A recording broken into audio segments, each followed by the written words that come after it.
All right, guys, we're back again with another great episode of PFREI. I'm your host, Fuquan Bilal, passion for real estate investments. Oh man, today is going to be great. I got a buddy of mine on the show, Michael Moulton from Optimistic Capital. We're going to get into his background.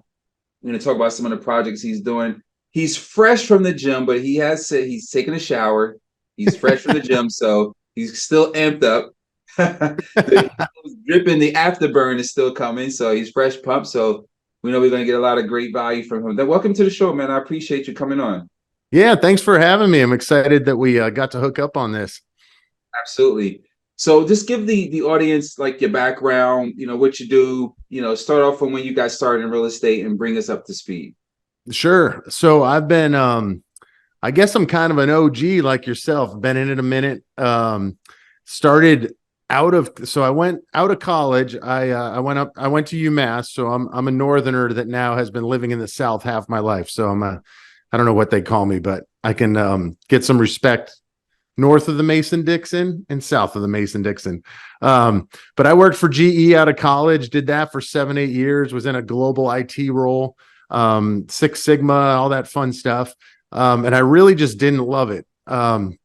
So late 90s, I graduated 97, 98. I'm dating myself, but I always loved real estate. Like I was buying a few rentals on the side, doing some fix and flips on the weekend, buying some foreclosures here in Charlotte. I'm in Charlotte, North Carolina now. Been here for a while and really just used my W-2 to maybe get 4 or 5 rentals. And then I just found myself really not enjoying the corporate world. And I kept getting into these, at the time, our gurus that we had was like Russ Whitney. And I always go like this with his mustache back then. So I went to some of his courses on how to wholesale and how to fix and flip and rehab. And then really just kind of caught the bug from there. So I fired my manager back in 2005 and went full time and was really focusing on lease options. So we were marketing to people that had fixed rate loans that only had them in place for 2 to 3 years. And it was kind of like they only had about 10% equity, but it was a low fixed rate. And actually what's funny is this strategy would work now in today's market really well. Just the typical subject to type thing. And then say it was $100,000 house, make the number simple, take over payments at 90, sell it on terms for 120. Put a tenant buyer in there, or a lease option buyer, or a seller finance if they had a big enough down payment, and just was kind of doing that until everything. I guess I came in right at 2005, 2006, got my broker license, opened a brokerage. So I do have a licensed company as well that we've had for 20 years here, pretty close to 20 years, 18 years, and then, I think you were during that whole mess, right? Yeah. You guys can't see me. He was talking about his history, and I'm like going up the mountain. And I know where he's about to go now, down the mountain. Continue. Oh man, it was rough. It was literally like, we started acquiring these deals, and then I had one lease option buyer, asked me to go to a Dunkin' Donuts. I'm like, why are they asking me to meet him at a Dunkin' Donuts? And then they were like, basically like, Mike, I lost my job. I'm protecting my family as long as I can. Around here, it's 45 days minimum before you get evicted. We're going to use all 45 days. And I'm like, so you're telling me and acknowledging you're going to screw me over? They're like, yes, I have no choice. So I go home, I tell my wife, can you believe this? To a cup of coffee at least? I don't know. I don't even remember, man. I don't even remember. So I go home. My wife stayed in corporate America. So I met my wife, Jean, in corporate America. I think you had met her at one of the events at one of the masterminds you were at. But so anyway, she's like, wow, that's crazy. Next Friday, someone's like, hey, man, you want to go to Starbucks? And I'm like, oh, boy. So, man, it just started happening. They were like dominoes shooting down. And I'm like, crap. Because as you know, when you have a bunch of rentals, it's like having a kid, like one of the kids needs braces every month, or you're lucky if only one needs braces. So here I am with like 3 or 4 of them needed, carpet paint turnovers, $5,000-6,000 bucks. And so, man, we made it through, but it was rough. it was a rough time during You those earned your times. stripes, right? So Yes. adversity brings growth. And for me, it was really rough as well. But I'm so grateful that I went through it, because I'm pretty sure for you also, now in the marketplace we're in, you understand it versus people who just got in a few years ago. They probably going, oh my God, what is this? Or they probably fouled out already. So, it's Yeah. necessary, It's kind of funny too, because you and I both know a bunch of younger bucks with some more time on the runway. So if something happens with them, they can sort of reinvent themselves like we did back in the day. But as we get older with family and things like that, like they can never take what we have up here. But it's exhausting to try to. I love learning from mistakes and failing forward, but I just I'm a little more risk adverse now, I would say. Just as you get older, you go through seasons in life and you're investing, and I don't want to have my foot on the throttle going like 200 miles an hour, my pants off like I used to. Yeah. So you're in the Southeast, right? You're doing some stuff in the Southeast primarily.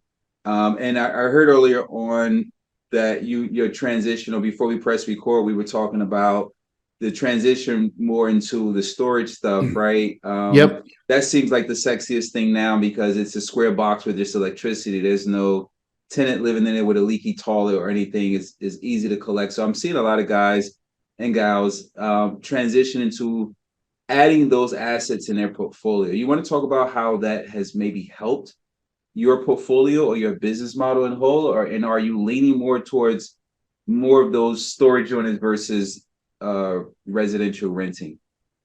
Yes. So we have one thing I'm guilty of. Typical visionary entrepreneur is, always wanting to. I've been good at the past year to 18 months. I haven't been this way, but just seeing something. Chasing squirrels. Yeah, the squirrels, and I'm not as bad as like going to Bitcoin or anything like that. I'm keeping it within real estate. But I'm like, oh, we're gonna do like novations. Oh, we're gonna do some of these things are great tools to have in your belt. But for me, it was like, hey, short-term rentals. We have 6 of those. That's like, all right, long-term single-family rentals. Okay, we got triplexes, duplexes. Okay, let's go to self-storage. Then I've got a couple. I just sold one commercial building. I had 2 adaptive reuse projects in Charlotte that I got rezoned for, one for apartments and one for apartments and retail in the front. And I learned a ton. I took my MBA in the street on that, and just learned underwriting better. Like those weren't the highest and best use for those buildings. So I sold one and I'm rolling it into storage. But basically we had manufactured housing. So I'm a North Carolina manufactured housing dealer. I'm not the guy on the side of the highway with like hundreds of double wides, but we will buy land. We were buying land. This is on hold and on pause for trying to get focused here. But we just finished up developing 10 manufactured homes between these cross modulars and these manufactured double wides, which it solves the affordable housing problem nationwide. It's great stuff. But honestly, my wife came into the business 2 years ago from corporate America, and she's like, Mike, it seems like when we do fix and flip. So it's like, it seems like we do like all the hard stuff to make money. Like we can make money, but it's like, we always choose the thing with the most amount of steps. And I said, I agree. I said, I really think it's too much right now. And we are 100% guilty of being, 75 to 80% good at something rather than 100% good at one thing or 2 things. We're like 75% good at 9 things. So we've been weaning that down and putting stuff on hold. Like I know, so I love to develop and build stuff. I know you do a lot of that too. So I'm trying, my next goal is to develop a self-storage facility. But to answer your question, the moving parts, we have 2 in our portfolio, and we have a big one under contract now that we're working through due diligence. And I'm really shifting a lot of my current assets and either 1031ing or just moving them into that asset class, because there's just a lot less moving parts. Simple example to your point. So in our short-term rentals, Friday night, my wife manages them. She sits down with a glass of wine. She's like, please don't get a call that someone can't work a Nest thermostat, even though all the instructions are there. And please don't get a call that the toilet breaks, because everyone's checking in. And there's always you can put systemize around it or get someone else to handle it on our team or whatever. But then self-storage, someone will call on Friday and be like, hey, the gate's broken. I can't get in. We're like, oh man, we'll send somebody right up for same Friday evening. They're like, oh, I just need to get something next Thursday by noon. If you could fix it by Wednesday, and like, that is how, that's just how that business is. Nothing is a pressing emergency. I mean, there might be a theft or something, which we've been fortunate not to have, but it's just a much easier thing to manage. So we really enjoy that business. So we decided that's one of the two that we've made the most of our money over holding rentals and not cash flow on those, like just appreciation and fix and flip. And now I'm like, just want to duplicate that on the commercial side. Also because I've been in real estate, 18, 20 years, and it's not because I have a shiny penny. We've been doing storage for 2.5. I just really like that asset class. So Yeah, I like the storage too. I actually was kicking myself in the butt because 3.5 years ago, we made a transition to multifamily, right? Because I did a lot of smaller rentals here in New Jersey, and we said, you know what, we're going to go to the Southeast, Alabama, Georgia, do some yep. bigger projects, 40 units to 125 unit. And I think 2 years later, I started really looking at self-storage, and I'm like, wow, why didn't I go down that road versus I know why, because of our mission, right? To solve the affordable housing crisis that we're passionate about. But from a different perspective, after I started to understand more about self-storage, I'm like, wow, that's a really good play. Maybe that's something I'll have my radar in the future, but I like to go deep instead of wide, right? So if I Yep. latch onto something, I like to create mastery in it, move forward with it, hand it off to someone else, and then I can start looking at other things. So I get it. It's tough as an entrepreneur. You see things that you feel it might be a great opportunity, and then you get into the mix, and a year or two later, you're like, oh, this is so much more work than I expected it to be. So, there's a great book I just read, Dan Sullivan, 10X is faster than 2X, and it talks about the transition that you're kind of going through now, where you're saying, you know what, let me focus on these bigger ticket items, because all those little ticket items are great, but there's just so many steps to accomplish those. If I focus on this part over here, it's more time value of money for me as I getting older and less risk averse. I can put all my time and energy here and get 100% out of this instead of doing this, doing that, and only getting it to 75%. So I get it. Why are you passionate for real estate investing? What's the passion? What I love about it is, well, I don't have a boss, so that's other than when I look in the mirror, and sometimes my wife now, as our COO. But really, I just love the creativity around it. Like, not only so we can work hard or work smart and hard and make mistakes, but we own them. But I love the creativity to it. I love whether it's structuring a deal or building something or taking something that's a piece of junk and making it look good. It's extremely rewarding. When I was in corporate America, we might work on something that came down from the CEO or whoever, CFO or whatever, for a year. And then all of a sudden, the new guy would come in or new woman would come in, and they'd be like, yeah, that's not my initiative anymore. Thanks, guys, for the year, but we're going to start something else. So it was like, I just wasted a year of my life and didn't even get to see anything happen. And I think a good example of that, my dad, he worked for the Air Force for years. He retired early at 54, but he helped build that Cheyenne Mountain out in Colorado that during the Cold War. So he spent like every other month going out there for years developing this thing with the government, and we never had a missile launched at us, thank God. But he's like, I retired and I never knew if anything we built worked. He's like, that was the most unsatisfying career ever. And so I always take the long way to answer your simple question, Fuquan, but it was just, yeah, it's just basically like just being able to, the creativity and controlling your own destiny. And, if you want to make more money, work harder or smarter, that's what I love about it.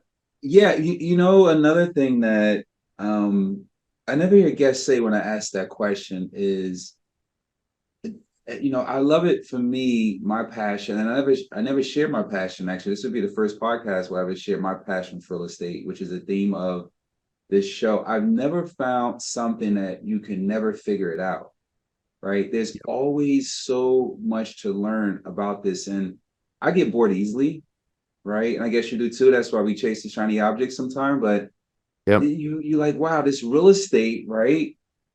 Is right, a profession that most people do. Like, you can be an investor, you can be a realtor, you can do wholesaling, you can do lease land, you can do so many different things under the real estate umbrella. And you can learn tax liens, you can learn notes, you can learn subject to, it's so many different ways you can go to generate revenue. I just think it's amazing, and no matter how many years you've been in the business, you will never learn it all. Like, I was talking to one of my mentors that was in the business probably for 40, 45 years. And I started talking to him about innovation. And he was like, oh, really? I didn't know you could do that.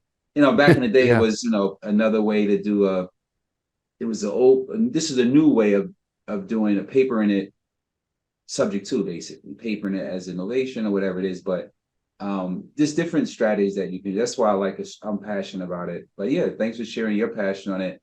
What is this optimistic capital? So you go from an active investor doing it using maybe private lending or maybe some hard money lending. Now you're transitioning to raising capital, which is a lot of people don't understand. Once you transition to doing that, a lot more responsibility, and it's a business in of itself, It is. right? So I didn't know that when I got started. I was like, hey, just raising capital. No, this is a business separately, because you have customer service with investors or investor relations, you have reporting, you have all of these things that are necessary in order to continue to have those relationships to raise capital. Speak to that a little bit, that transition into saying, hey, I'm optimistic capital now.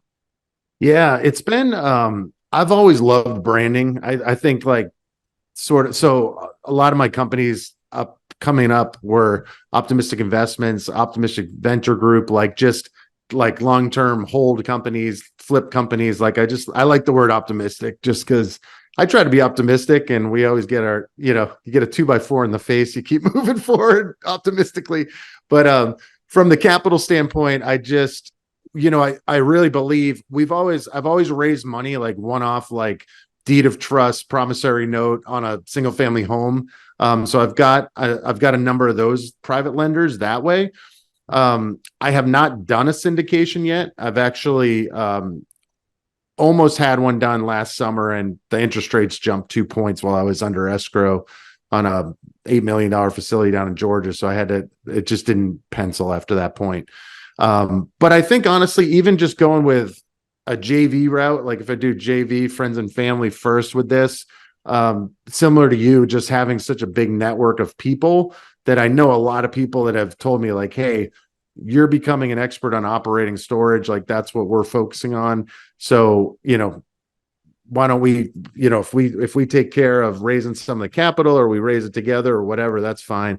So I'll be honest, Fuquan, I'm still in the infancy of, I don't have a fund like you do. And, I'm figuring it out. So our focus has been single family. And then for the past 2.5 years, we've had commercial. So we're just getting into the need to raise the capital. So I decided to rebrand that way.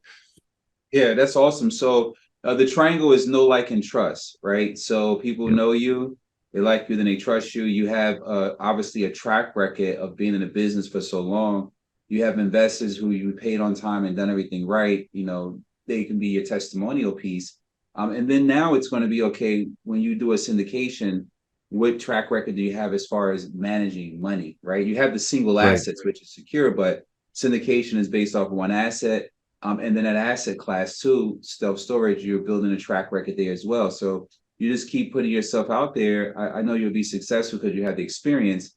It's just the investors need to see some type of track record as far as returns from a syndication um, perspective on, okay, this is my second syndication deal. I went full cycle on a Right. deal, and that's part of building a track record, which the investors get to trust you, and then the problem now becomes finding the assets and not raising the money. Like, it's Right. always, I'm Right. trying to raise the money, I have the assets, and then I have so much money, I got to find the assets, right? So, Right. yeah, yeah. My mentor always told me you need the three things to be successful in this business.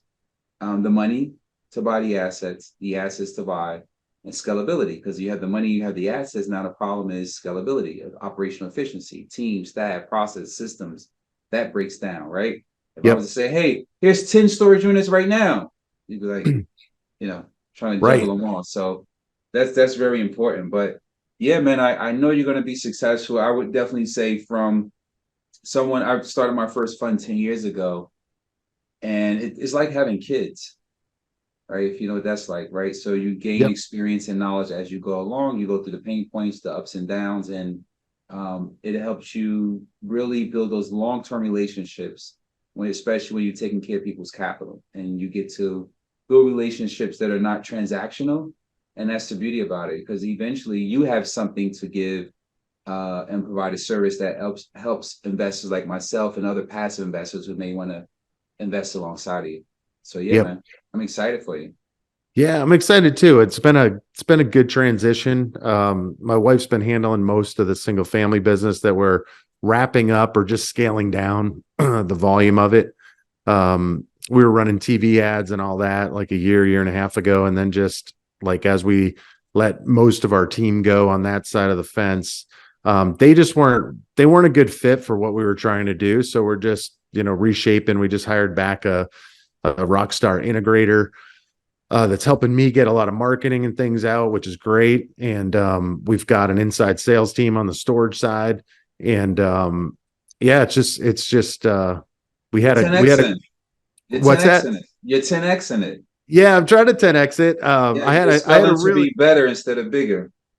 That's right, man. Especially as I get older, I don't need I just don't have an interest. I mean, if I grew to 45 person company, great if it made sense, but I've always been successful doing big things with small teams. I mean, there's a lot more things that you have to do, but like you and I were saying, when you love what you do, it's like I just you talked about your passion for real estate is because you never know it all. There's always something new you can learn. And that's why guys and gals play golf, right? No one ever really dominates it. You get pretty close. But I think people that are smart, they just like the challenge. So I don't know if you'll ever retire.